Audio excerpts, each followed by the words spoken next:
Yeah, vlog tayo March 5, 2024. Oh, may nabasa ako sa Facebook eh.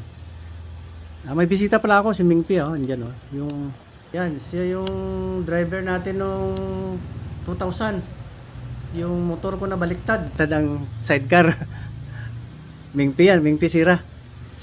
Ang ano natin, yung traffic daw sa Marbel. Walang problema ang traffic sa Marbel. So, may narinig kasi ako, may nabasa, ihinto ang franchise ng mga motorsiklo.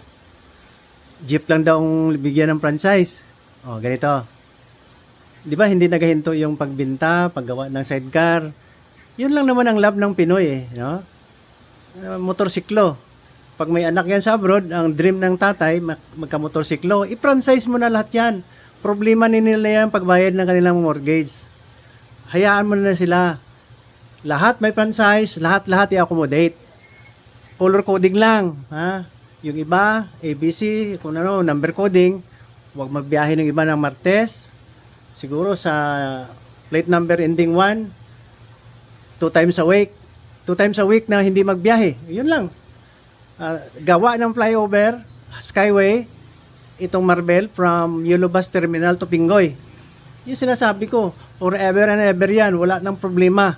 Kasi ang mga dumadaan dito sa Marbel, hindi na makipaghalo-halo sa baba. Doon na sila sa taas magdaan. Gaya ng Tupi, Pulumulok.